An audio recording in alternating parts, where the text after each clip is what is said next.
Hello, my name is Josh Hammett and I'm the founder of ImproveMySearchRanking.com, a specialist SEO agency based in South East London. Today we're going to be going through a quick presentation entitled The Beginner's Guide to Local SEO. And it's my aim for today to provide you with some advice and insights that you can use to improve your own website's performance in Google, generating more website traffic and inquiries for your business. Now, for those of you that don't know what SEO is, SEO stands for Search Engine Optimization, and it is essentially the process of improving a web page's position in Google for a keyword phrase or set of keyword phrases, with the end goal in mind to get more traffic to that web page and for that web page to then generate more inquiries for your business. Local SEO is a subset of SEO that specifically relates to keywords that have a local intent. So, for example, pizza restaurants in Croydon, carpet cleaners in Fulham would be two examples. Essentially, any keyword that includes a location in it could be classed as a location, a local SEO keyword phrase. And now, local SEO helps you appear both in the organic listings and the map pack results. Now, these two areas make up the bulk of where all clicks are made when someone makes a local keyword search, and therefore is the best place for your local business to appear in Google. Now, before I go into the exact strategies that your business can use to improve your website's performance in Google, first I thought I would quickly run through 4 reasons why I feel local SEO is a worthwhile investment for your business, and 2 very quick case studies showcasing how effective a local SEO campaign can be for a small business. So firstly, in the UK alone, there are over 1 million searches per month for local business services and products. 50% of Google users who make a search for a local product or service from a smartphone will visit or call a shop within 24 hours, and 18% of those will convert into a sale. 80% of all Google users will never look past the first page of results, and therefore it's probably fair to say that your potential new customers are searching for your business right now, but can they find your website? And if not, hopefully today we're going to be able to start rectifying that. The first case study is Carpet Bright UK. So Carpet Bright UK are a carpet cleaning company based in London. Before we started working with them, their website generated around 2 or 3 inquiries per month from Google. As of today, their site generates well over 400 inquiries per month. Down to Earth Trees is a tree surgeon company based in Kent. Similarly, when we started working with them, their website generated around 2 or 3 inquiries per month. It now generates well over 100. So in this presentation today, we're actually going through the exact same strategies we use for these 2 clients of ours to get their websites on the first page of Google and generating them more website traffic. So hopefully you'll be able to utilize the same tactics yourself for your own business. Now, there are 4 pillars to local SEO success, in my opinion. Those are keyword research, on-page SEO, Google My Business, and off-site SEO and backlinks. We're going to be running through each of those 4 sections today, giving you some exact strategies you can go and use on your own website. So first and foremost, we have keyword research. So keyword research, in my opinion, is the number 1 most important factor in any SEO campaign. What keyword research allows you to do is it allows you to understand the exact phrases that your potential customers use to find your business. In addition, it allows you to find out the exact demand for each of your products or services that you sell. So not only does it allow you to find out the phrases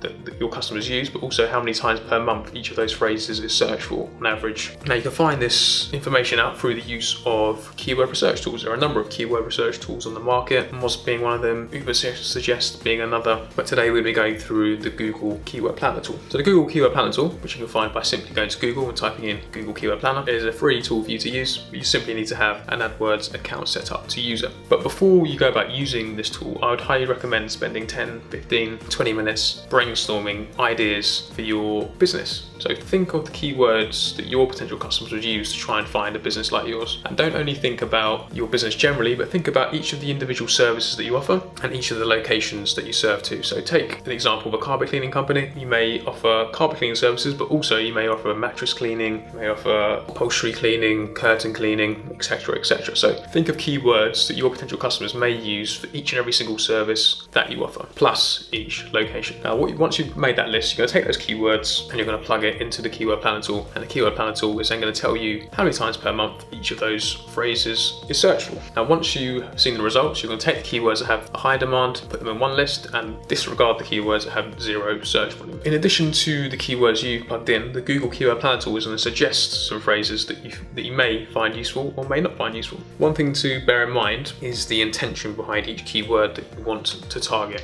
As another example, if you are a hotel, you're a hotel in Bromley and you want to find the best keywords for new hotel. One keyword you want to target may be hotels in Bromley, hotel in Bromley city centre, B&B in Bromley may be relevant too. If you plug these keywords into the keyword planner tool, as you can see in this screenshot here, we can also see the Google keyword planner tool has suggested Premier in Bromley, and this keyword phrase gets a lot of search volume, a lot more than anything else on the list. Although you're not the Premier in Bromley, you may feel, oh, this will be a good keyword to target because I can take advantage of all those people searching for it. However, in my opinion, that would not be a good idea because the intention of the user searching for that phrase is very, very specific. And if they land on your website rather than the Premier Inn's website, they're going to be disappointed with that result. And they're going to click the back button straight away, and that's actually going to be negative for your SEO performance. So when selecting your keywords, make sure choose keywords that have a high intent that's linked exactly to your website. So what you want to do, as mentioned a couple of minutes ago, is think about keywords for each and every single service that you offer.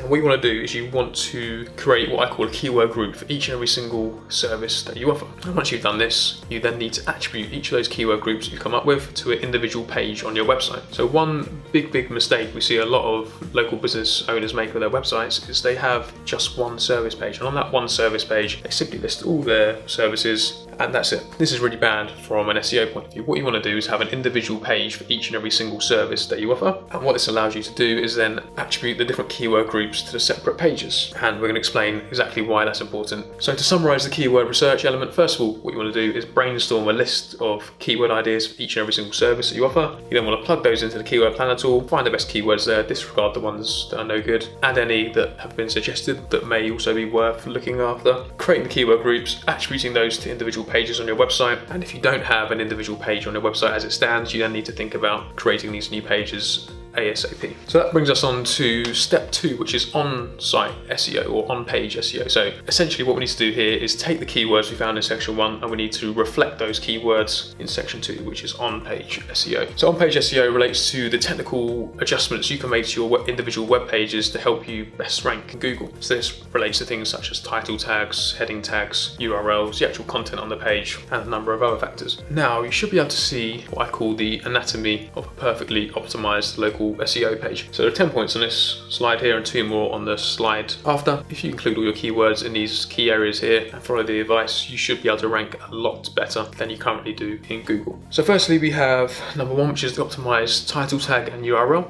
And before I go into that, firstly, I'll just explain the web page example here, which is Carpet Bright UK. And this is a location page where we're trying to rank for the phrase carpet cleaning in Keston and a whole host of related phrases which we found in our initial keyword research. So what we've done here in the optimized title tag and URL is we've taken the best, most high demand keyword phrase and we plugged that keyword in to the title tag and the URL. Now this is the most important on-page SEO factor that Google looks at, so make sure that you have your best keywords in here. Second, we have a local phone number. So another mistake we see local businesses make is they often use a 0800 number, a free phone number, or a mobile number instead of a local number. So Google can understand the locality of a phone number, so make sure you're using your local phone number instead of a mobile or a free phone number. And if you're a business that targets numerous locations, it'll be a good idea to make sure that you have a separate phone number for each of the areas you target and that you adjust each individual web page to show the most local phone number. Next we have optimized heading tag. So H1 is the main heading on a page, and Google looks at this to find out what the topic is of the page.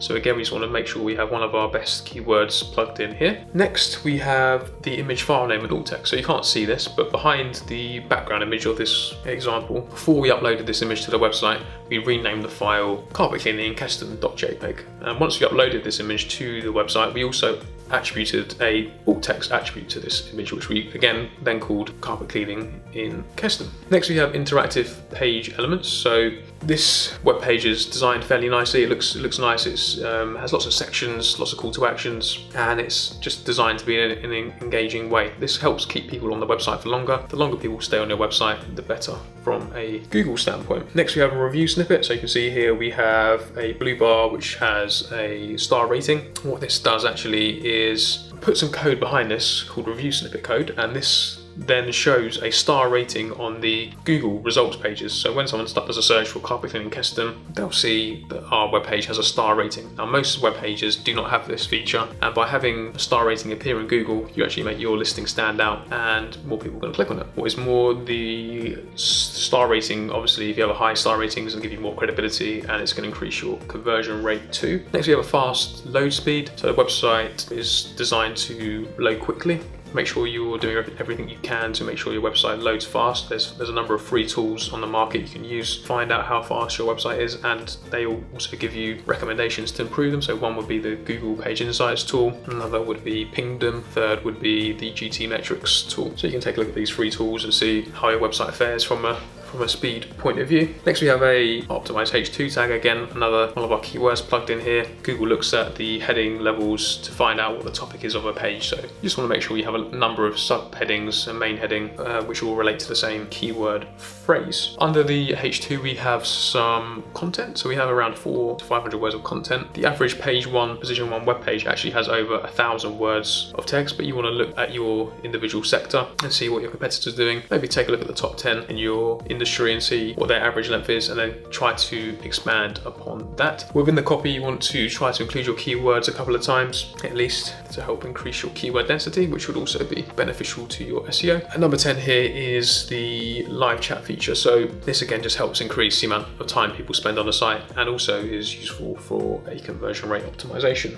standpoint. The final 2 points here are embedding a Google map and using embedding your business name, address, phone number on the website as well. And you want to make sure your business name, address and phone number as listed on this website, on your web pages, is exactly the same as what's listed on your Google My Business profile. It's very, very important to make sure that is consistent. So to summarize the on-page SEO side of things, you want to basically take the keywords we found in section 1 for each individual page that we're going to be optimizing for, take those keywords and plug them into each of these areas, so the title tag and most important heading 1 tag, image file name, image alt text, content, etc, etc. So once you've done that, and for every single service page, a location page on a website, you can then start thinking about the next point, which is Google My Business. So Google My Business is a free service from Google which allows your business to appear in the map results in Google's search engine. To sign up for this, you simply go to google.com/business, and there you can enter your business name, address, phone number and select a category for your business. Make sure you choose the most specific best category for your business. Again, maybe take a look at your competition, see what they've selected for their company too. This really has an impact on what results you appear for in the Google map results. After you've done that, maybe you'd like to add a description, which I'd recommend. Again, make sure you weave in your keywords there a few times, and also make sure you upload some images to your GMB profile. Again, before you upload your images to GMB, to actually rename those files your target keywords. And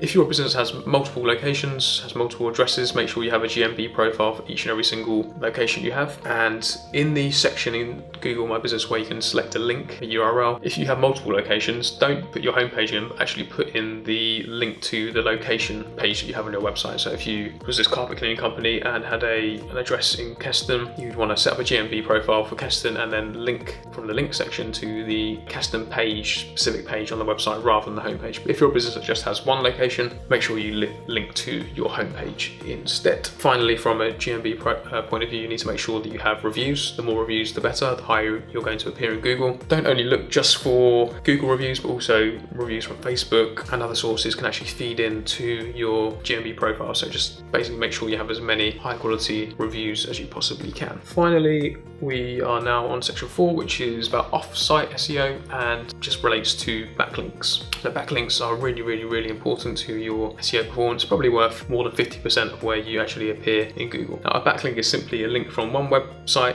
to another. So from an external website to yours will be a backlink to your website. And basically we want to make sure that we have as many high quality backlinks to your site as you possibly can. Essentially, each link to your site is like a vote, and the more authoritative Google thinks your website is. So that's simply why we need to increase our backlink count. There are a number of ways you can go about getting a backlink. Some are more simple than others. Easiest would probably be through any business relationships you have currently. So if you know any business owners, if you know anyone who runs an online blog or magazine or works at a local newspaper, try to utilize any connections you have to get them to get a link from their site to yours. The next most simple way would be through directory and citation building. So on the next slide here, we have a list of 11 of these. And if you'd like a document with over 200 citation links, let me know and I can send you a copy of that via email, where you just want to make sure that you're listing your business name, address and phone number, and that it's consistent with what's appearing on your website. So that's another way you can get backlinks to your site. A third would be through sponsoring local events or schools or sports teams. As a business, we actually sponsor a local school and we sponsor a local football team. From both of those websites we have a backlink, which is both beneficial to our SEO, and obviously the sponsorship is good for the parties involved. Another way you can go about generating more backlinks is through the development of high quality resources. So on our website we've developed a number of guides, ebooks, videos, and each of these has a high number of backlinks pointing to them from external sites because other people found them useful and wanted to share them from their own websites. Just one example, if you were to look at our comprehensive guide to local SEO, that guide alone, which is a 13,000 word guide, has over 200 links to it from external sources, which in turn has really made our site more authoritative and easier to rank for a number of keyword phrases. The final ways you could look to get links to your site is through any interview opportunities or guest blogging opportunities. It's a good idea to look out there to see if there's any websites you can contribute to, and in exchange for you contributing to their site, often these sites will allow you to include a link somewhere from your article back to your website. Here is just 11 examples of business listings you could use. And as I say, if you'd like a more comprehensive list of over 200 citation sources, please do let me know. Send me a message and I can send you across that document. So to summarize what we've gone through today in our beginner's guide to local SEO guide, firstly is we need to make sure we find the best keywords for each and every single service that you offer. We then need to make sure we have an individual page on the website for each of those keyword groups. We then need to take the keywords and reflect them in the on-site SEO areas, so the title tags, heading tags, URL, image file names, etc, etc. We then need to make sure that we have a Google My Business profile set up and that's optimized. Finally, we need to think about our backlink strategy and getting as many backlinks to our site as we possibly can. If you can go about implementing each of those 4 tactics well, your website's performance in Google will no doubt improve massively. If you'd like any more information on how to run a local SEO campaign for yourself, you can take a look at our comprehensive guide to local SEO, which I mentioned briefly a minute ago. So if you just go to Google and type in comprehensive local SEO guide, you should be able to find that. It's a 13,000 word guide that goes into more detail on the topics I spoke about today. If you don't want to do it yourself and you'd like a professional to look at your website for you, we can offer you a free report. One of the team will take a look at your website and feed back to you where we think is going wrong and what can be done to improve its performance in Google. So if you'd like a free report, just go to our website, leave us a message. Hope you found this presentation useful, and if you have any questions or queries, please do not hesitate to get in touch. Thanks very much for watching.